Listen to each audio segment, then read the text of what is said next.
Welcome to learnhowtoquilt.com. In today's video, you'll learn about a quick little paper piecing project. You'll just need a few scraps of fabric to get a head start on this holiday season. To get started, you'll want to download these free patterns from learnhowtoquilt.com. I'll leave the link below. Cut out your pattern, making sure to stay on this side of that dotted line. This edge doesn't have to be perfect. You'll trim that off later on. I find it helpful if I fold on these dashed lines before sewing. So I grab an old card or postcard, piece of cardboard, and fold. Doesn't have to be perfect, but you want it pretty close to that line. Now this folding does two things.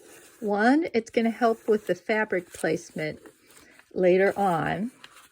And two, every time you fold that line back and forth, it weakens those fibers in the paper so that if you decide you want to tear that paper off later, it'll come off much easier the more folds you have. You'll just need a small amount of fabric to make this drum. You want one fabric for the top and the bottom. I like to use this gold. And then you'll need two fabrics for the drum side. I'm making this for the holidays, so I like to use holiday fabrics for the sides. A word of caution, however, you want to make sure that there's a high contrast between these two fabrics. I use these two fabrics on this card, and the design here doesn't stand out as much as it does over on this card. That's because there's less contrast of value here. So in today's demo, I'll be going with these two fabrics. There's a little bit more contrast of value here. Another thing you want to watch out for is the pattern in the fabric.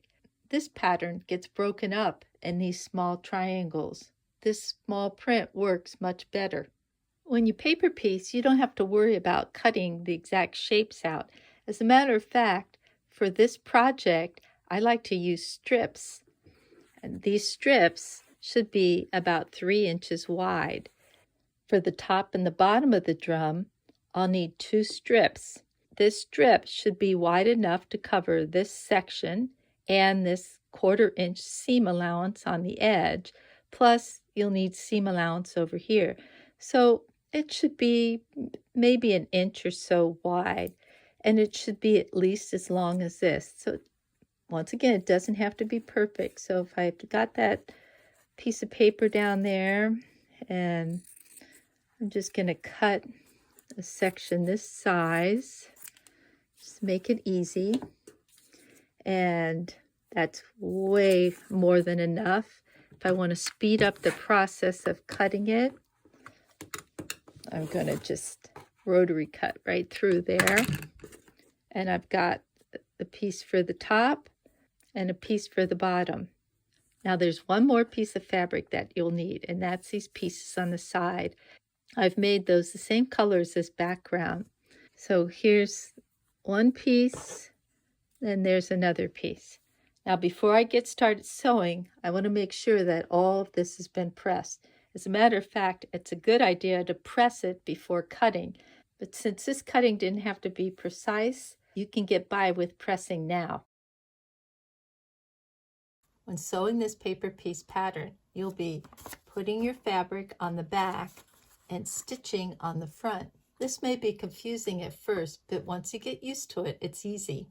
Now I'm using this dark colored thread so you can see, but you'll want to use a neutral colored thread. So I'll start with fabric number 1, which is this green. It goes on the back over this triangle. So let me turn this over. And I'm not sure if you can see, but here's my triangle, and I'll place this fabric right over the top of that, and I'll pin. Now I want to make sure that I have extra fabric outside of this dotted line. So there's a couple of things that I can do. I can fold this back, and I see, oh yeah, there's a bunch of extra fabric there. As a matter of fact, I'm going to cut some of that fabric off. So let's see. I'm going to eyeball about 1/4 inch Doesn't have to be perfect. Okay, and I've got some extra fabric up on top there.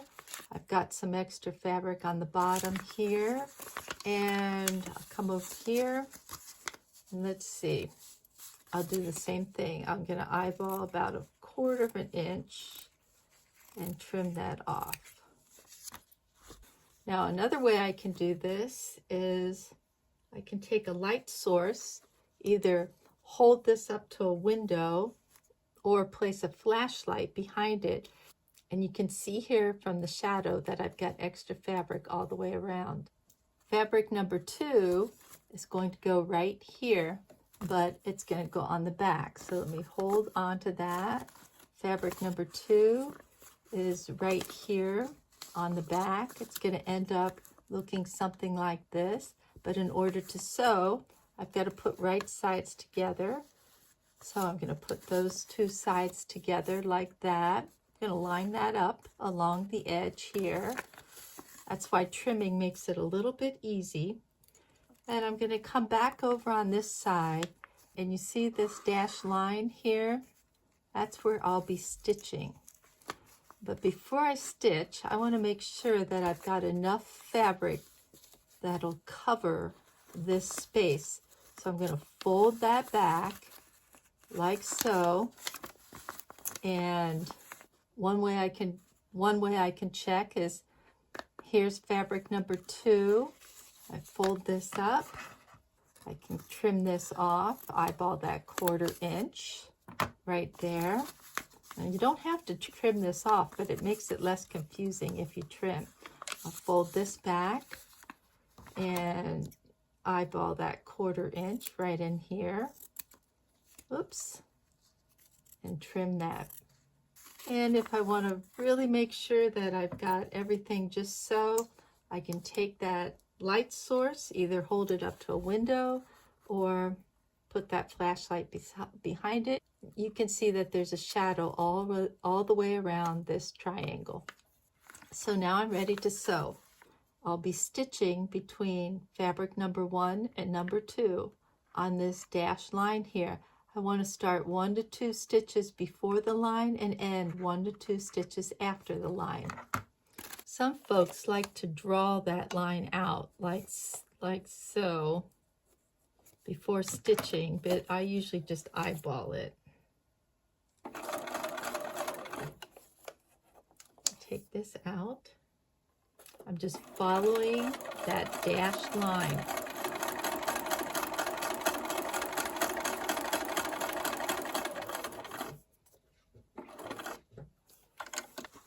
Okay, so that's what it looks like when it's been sewn. Let me come over on this side.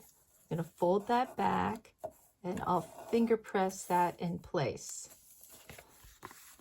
So I've got fabric number 1, fabric number 2, and actually I think I'm going to pin that in place because it's wanting to fall back. Now I'm on fabric number 3. Fabric number 3 is red, and it's going to go right here. So if I put my finger on that, turn it on this side, it's going to end up right there. And let's see, it's going to end up looking something like this. So if I take and put right sides together, because I've trimmed this right here, that makes it a little bit easier getting those right sides together. Let me pin on this dashed line. And now I'm going to fold this back, and I'm doing this to check to see if I've got enough fabric to cover fabric number 3. I can see that there's enough that's going to cover this line here because of that extra, but I'm not sure about this side. So I can fold this back. Oh, there's plenty there. Let me trim that out. I'm going to trim it to about 1/4 inch, eyeball about 1/4 inch seam. And let me trim some of this off down on the bottom here. Just makes it easier. A lot of people who paper piece, they don't trim this. They just keep right on going and they don't trim until the very end. But I think it gets in the way. So let me go back on this side and look. I've got right sides together. Everything's supposed to be lined up. And the only thing is, sometimes when you scoot this over under your needle, this will fall back like that. So you want to make sure that you've got that in place. And I'm going to start sewing a few stitches past this dashed line here. I'll sew all the way down this line to 1 or 2 stitches past this dashed line. Okay. Find that it takes longer to trim these little threads than it does to actual sew, but if you don't trim those threads, they get caught up in everything. Okay, so I'll fold this back. Now I'm ready for my next piece. Fabric number 4 is going to go right here, and it's green. So let me turn this over. I'll add this and the rest of the red and green fabric in the same manner as the previous pieces. Okay, now I'm ready.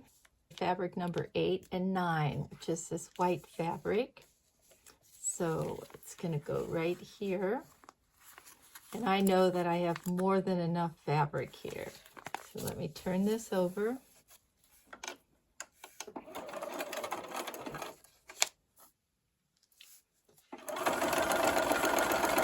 So right down this line. Fold this back. Finger press that in place. And now I'm ready for this piece. I'm going to put right sides together. I'm going to fold that back like so. Before I put the last 2 pieces on, I'd like to go over to the ironing board and give it a good pressing. Now I'm ready for the last 2 pieces. Fabric number 10 is going to go up here, and I can trim this out. I could take my rotary ruler and cutter and just trim this out. Or since I'm sitting right here, I can just use scissors. I'm going to eyeball about 1/4 inch or less and trim that down. And while I'm at it, I'll come down here to the bottom because I'm going to have to trim that out on fabric number 11. Now you notice there's stitches down here, and sometimes the stitching, sometimes you might get carried away and the stitching goes almost to the end here. Don't worry, you can just tear that paper back or pull some of those stitches out so you can trim. So this is my fabric. I need to put right sides together. I don't really think I need to put in a pin to see if this is going to go back. I can see that this is much bigger than is needed. And these last 2 pieces, I like to start out past this dotted line here and then sew to the dashed line.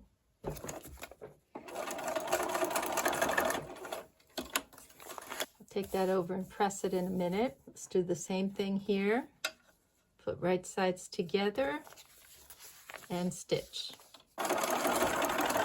And here's that last piece. I've trimmed off all the excess around the edges here. And here's my drum. I can tear off the paper and use this in a quilt, or I usually like to put these in cards and send them to my friends. If you'd like more free paper piecing projects, check out the links below. You'll also find a link to these cards. Thanks for visiting LearnHowToQuilt.com. Please share our videos with your friends.